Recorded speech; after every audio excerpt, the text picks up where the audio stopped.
دي ساعة. أنا عارف إنها مش ساعة، بس كنا بنرسمها عشان يبقى معانا ساعة وإحنا صغيرين. ودي ساعة. عرفت بقى خلاص إنها حقيقية، وبقيت بدي بيها مواعيد لأصحابي. حتى مع الساعة بروح بعد ساعة سجعة. ودي ساعة، يعني شوفها أعمى الضمير. ما هي كبيرة لسبب، بس عادي بضيع منها ساعة و2 و10. ليه؟ وأنا هنا ما بتكلمش عن الساعة يا محترم. الوقت. ليه أصلا في وقت؟ الساعة معاك كام؟ مين قال إن 1 زائد 1 يساوي 2؟ لا في 1 ولا في 1 تاني، علشان يدونا رقم تاني خالص. هحكي لك عن النظام اللي احنا عملناه علشان نقدر نستوعب الوقت. نظام يقيس من منظورنا احنا مش الواقع. يعني هو الإنسان بدأ يلاحظ الشمس والقمر ويحدد حياته على حسب الفصول وتغير الجو.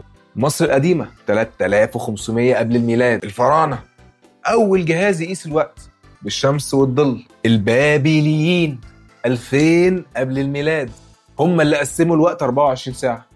الصين 1200 قبل الميلاد اخترعوا ساعة المية بتنقط كده علشان تقيس نبض الوقت، اللي هي قدامها تبقى اسمها الثواني. العرب من 800 ل 1300 ميلادي اخترعوا الساعة الميكانيكية، ساعة شبه ساعة الجيب كده اهو، بتقيس على حسب الفلك.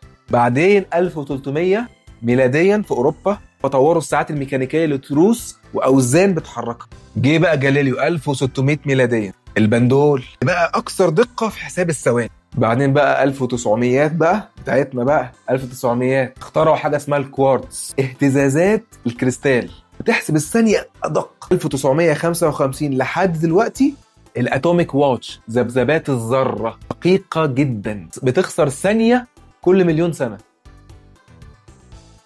انت يا ابني ساعتك كام؟ اوكي ركز معايا. لو جبنا كاميرا ثبتناها على أوضة أو مكان، والمكان ده ثابت خلاص، وفي واحد بيتحرك فيه وبيطلع وبيخش وبيطلع من الكادر وبيخش، وخدنا الفيديو ده وسرعناه جدا جدا جدا جدا جدا جدا جدا جدا لحد ما الشخص اختفى. لو اختفى قدام عينيك، طب ايه الإثبات عندك انه موجود اصلا؟ الوقت يا محترم، الوقت اللي بيدي الشيء الإثبات لوجوده، وحدة القياس الحقيقية، بيدي الشيء الفرصة انه يتواجد جواه.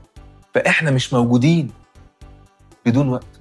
من غير وقت مفيش قبل مفيش بعد، مفيش نمو مفيش تحلل، حركة لا نهائية. فعشان